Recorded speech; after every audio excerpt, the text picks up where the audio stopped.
السلام علیکم۔ آج بدھ ہے، فروری کی 8 تاریخ۔ پاکستان میں اس وقت شام کے 7، بھارت میں 7:30، اور یہاں ہمارے اسٹوڈیوز کی گھڑیوں میں صبح کے 9 بج رہے ہیں۔ وائس آف امریکہ واشنگٹن کی اردو سروس سے میں ہوں خالد حمید، خبروں کے ایک بلٹن کے ساتھ۔ امریکہ کے صدر کے اسٹیٹ آف دی یونین خطاب اور ترکیہ اور شام کے زلزلے کی تازہ ترین صورتحال سے آج کی خبروں کا آغاز کرتے ہیں۔ صدر جو بائیڈن نے امریکی کانگریس سے خطاب کرتے ہوئے کہا ہے کہ وہ مخالفت برائے مخالفت کے بجائے ریپبلکن کے ساتھ مل کر کام کرنا چاہتے ہیں۔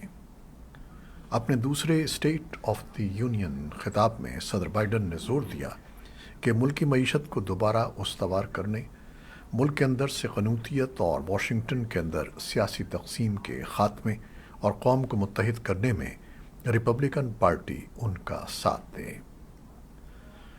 صدر بائیڈن نے اس خطاب میں سابق ہاؤس اسپیکر نینسی پیلوسی کو ملک کی تاریخ کی ایک عظیم اسپیکر قرار دیتے ہوئے انہیں خراج تحسین پیش کیا۔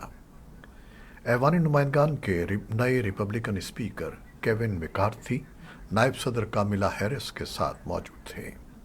صدر بائیڈن نے کووڈ کی عالمی وبا اور روس یوکرین جنگ کے سبب دنیا کی مشکلات کے پس منظر میں کہا کہ امریکہ باقی دنیا کی نسبت تیزی سے بحرانوں سے نکلنے میں کامیاب ہوا ہے۔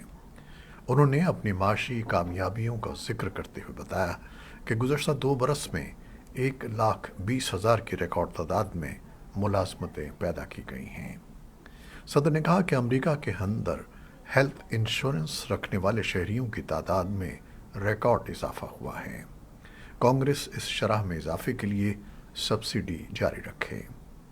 صدر بائیڈن نے کہا کہ ان کے انتخابی وعدے کے مطابق امریکہ کے اندر مینوفیکچرنگ میں بہتری آئی ہے۔ فیڈرل انفراسٹرکچر میں استعمال ہونے والا تعمیراتی سامان اب دوسرے ملکوں سے درآمد ہونے کے بجائے ملک کے اندر تیار ہو رہا ہے۔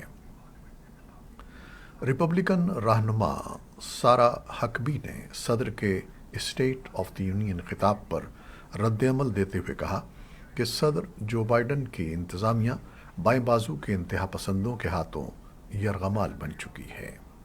ریپبلکن کے دور میں سرحدیں محفوظ تھیں، اب امریکہ کو تاریخ کے بدترین سرحدی بحران کا سامنا ہے۔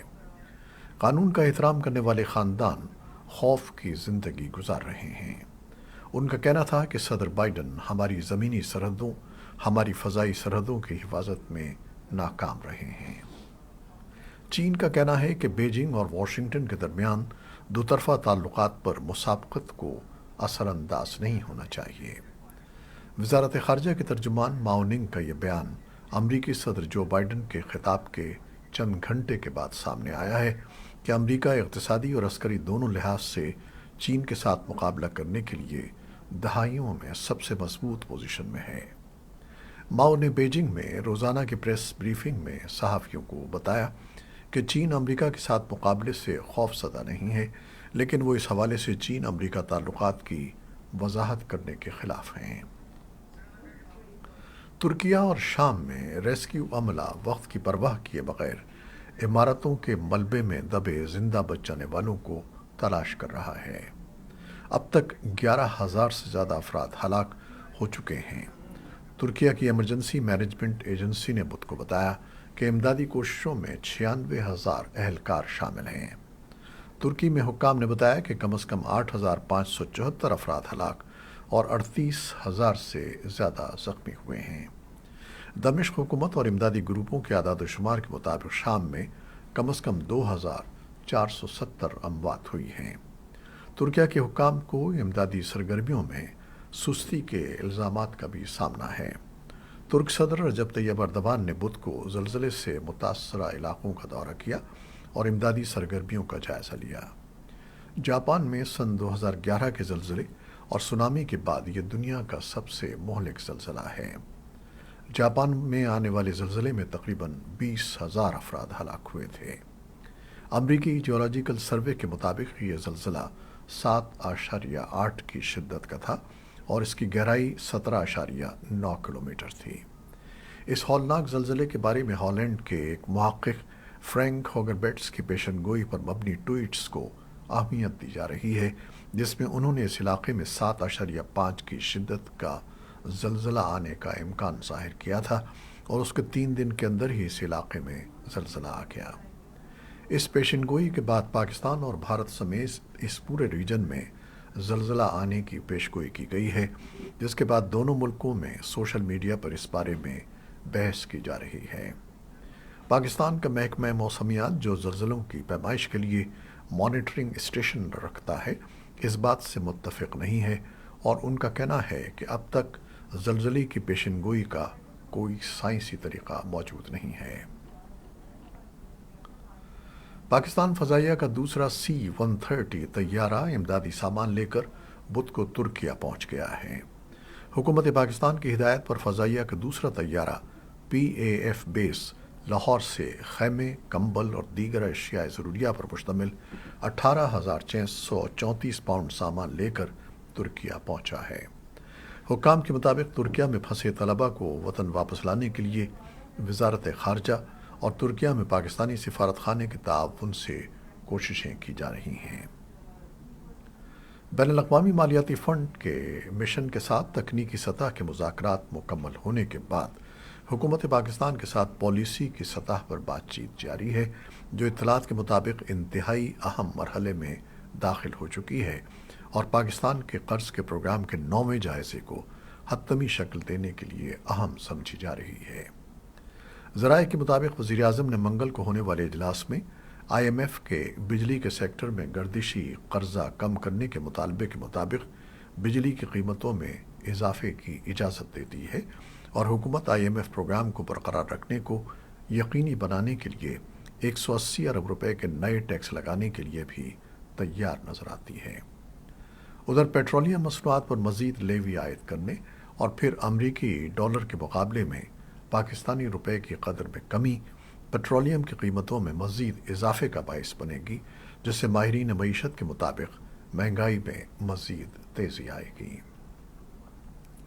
خیبر پختونخوا کے جنوبی ضلع لکی مروت میں سیکیورٹی فورسز نے اہم شدت پسند کمانڈر سمیت 12 عسکریت پسندوں کو ہلاک کرنے کا دعویٰ کیا ہے۔ ISPR کے مطابق عسکریت پسندوں کا تعلق TTP کے اظہر الدین گروپ سے تھا۔ سیکیورٹی فورسز کی کارروائی میں اس کا گروپ کا سربراہ بھی مارا گیا ہے۔ رپورٹس کے مطابق فورسز نے جس گاڑی کو نشانہ بنایا تھا اس میں 17 سے 19 افراد سوار تھے۔ لکی مروت میں سیکیورٹی فورسز کا یہ آپریشن پشاور پولیس لائنز کی مسجد پر خود کش حملے کے بعد پہلی بڑی کارروائی ہے۔ عسکریت پسندوں کے زیر استعمال کافی مقدار میں جدید خودکار اسلحہ اور بارودی مواد بھی برآمد ہوا ہے۔ لکی مروت میں 25 جنوری سے سیکیورٹی فورسز نے علاقے میں موجود عسکریت پسندوں کے خلاف کارروائی شروع کی ہے۔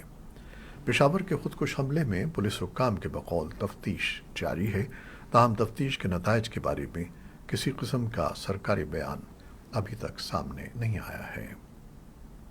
پاکستان کے سابق وزیر اعظم اور تحریک انصاف کے چیئرمین عمران خان نے وزیر اعظم شہباز شریف کی جانب سے ملک کو درپیش مشکلات بالخصوص دہشت گردی اور اقتصادی بحران پر بات چیت کے لیے بلائی گئی کل جماعتی کانفرنس APC میں شرکت کا عندیہ دیا ہے۔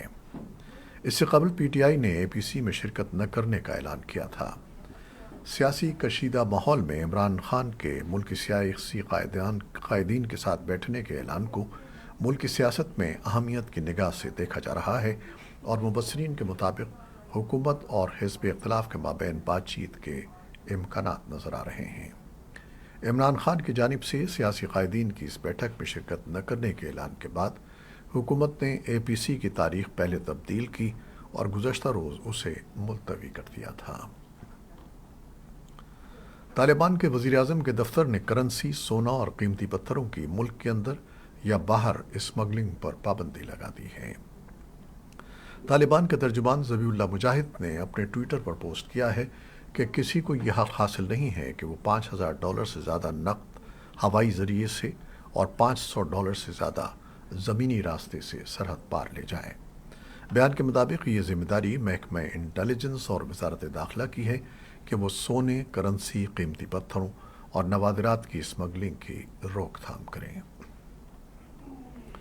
طالبان حکومت کا ایک وفد بدھ کو تاشقند گیا ہے تاکہ ازبک حکام کے ساتھ ہیراتان بارڈر کو ریلوے تجارت کے لیے دوبارہ کھولنے پر بات چیت کی جائے، جسے ازبکستان حکومت نے گزشتہ ہفتے بند کر دیا تھا۔ طالبان ریلوے حکام ARA نے ٹویٹ کیا کہ اس دورے کا مقصد ہیراتان مزار شریف ریلوے کی ذمہ داریاں افغانستان کو منتقل کرنے کے عمل کو حتمی شکل دینا ہے۔ ARA کے مطابق دونوں ممالک کے درمیان ہیراتان بندرگاہ پر تجارتی نقل و حمل کو دوبارہ شروع کرنے کی اجازت دینے کے لیے ایک معاہدے پر دستخط کیے جانے کی امید ہے۔ دہلی پولیس نے جموں و کشمیر کی سابق وزیر اعلیٰ اور پیپلز ڈیموکریٹک پارٹی کی صدر محبوبہ مفتی کو بدھ کو دہلی میں ایک احتجاج کے دوران حراست میں لے لیا۔ محبوبہ مفتی کی بیٹی التجا مفتی نے news website the wire سے بات کرتے ہوئے اس کی تصدیق کی۔ انہوں نے کہا کہ محبوبہ مفتی اپنی والدہ کے علاج کے سلسلے میں دہلی میں ہیں۔ اس موقع پر انہوں نے اور ان کے رفقا نے بھارت کے زیر انتظام کشمیر میں انتظامیہ کی جانب سے چلائی جانے والی انہدامی مہم کے خلاف احتجاج کا انعقاد کیا تھا۔ احتجاج کے دوران پولیس نے ان کو حراست میں لے لیا۔ کشمیری رہنماؤں نے دہلی پولیس کی اس کارروائی کی مذمت کی ہے۔ محبوبہ مفتی نے منگل کو دہلی میں ایک نیوز کانفرنس میں یہ الزام عائد کیا تھا کہ حکمراں جماعت بھارتیہ جنتا پارٹی اپنی اکثریت کا استعمال آئین کو بلڈوز کرنے کے لیے کر رہی ہے۔ ان کے بقول کشمیر کے مقابلے میں فلسطین بہتر ہے، وہاں کم از کم لوگ بول تو سکتے ہیں۔ جموں کشمیر کے لیفٹیننٹ گورنر منوج سنہا کا کہنا ہے کہ انہدامی کارروائی صرف ان لوگوں کے خلاف کی جا رہی ہے جنہوں نے اپنی طاقت کا غلط استعمال کر کے سرکاری زمینوں پر قبضہ کر لیا ہے۔ بھارت کی ہندو احیا پسند جماعت RSS کے سربراہ موہن بھاگوت کو ہندو مذہب میں ذات برادری سے متعلق دیے گئے ایک متنازع بیان پر اپنے ہی ہم مذہبوں بالخصوص برہمن برادری کی جانب سے شدید مخالفت کا سامنا ہے۔ ان کے بیان کی مخالفت متعدد سادھو سنت بھی کر رہے ہیں۔ بھاگوت نے اتوار کو ممبئی میں ایک اجتماع سے خطاب کرتے ہوئے ہندو مذہب میں ذات برادری کے نظام کی مذمت کی تھی اور کہا تھا کہ بھگوان کے نزدیک سب برابر ہیں۔ ذات برادری اور فرقوں کا نظام پنڈتوں نے بنایا ہے جو غلط ہے۔ پنڈتوں کا یہ کہنا ہے کہ مذہبی کتابوں میں ایسا ہے دروغ بیانی ہے۔ ان کے اس بیان پر شدید رد عمل دیکھنے کو مل رہا ہے۔ ریاست بہار کے مظفر پور میں ان کے خلاف تعزیرات ہند کی مختلف دفعات کے تحت مقدمہ قائم کیا گیا ہے۔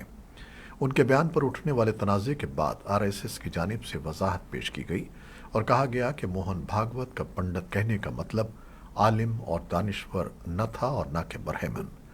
اس کے مطابق ان کے بیان کو غلط قرار دیا گیا ہے۔ یوکرین کے صدر ولادیمیر زیلنسکی بدھ کے روز برطانیہ کا دورہ کرنے والے ہیں، جہاں وہ برطانوی حکام سے ملاقات کریں گے۔ تقریباً ایک سال قبل روس کے حملے کے بعد سے یوکرین سے باہر ان کا دوسرا باقاعدہ دورہ ہوگا۔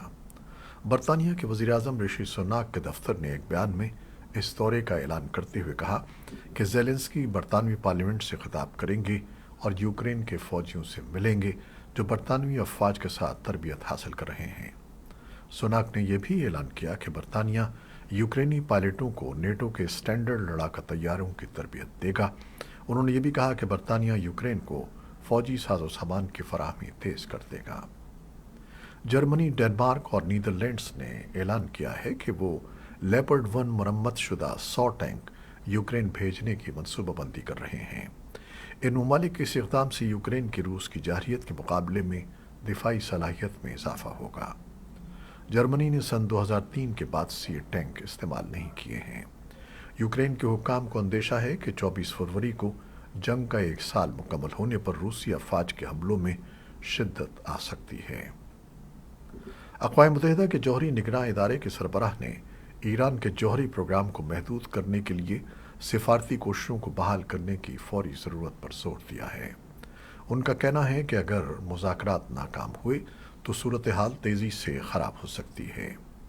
انٹرنیشنل ایٹامک انرجی ایجنسی کے ڈائریکٹر جنرل رافائیل ماریانو گروسی نے منگل کو کہا کہ سفارتی کوششیں بہترین طریقے سے نہیں کی جا رہی ہیں، تاہم انہوں نے کہا کہ پیش رفت ناممکن نہیں ہے اور صورتحال مزید بگڑ رہی ہے۔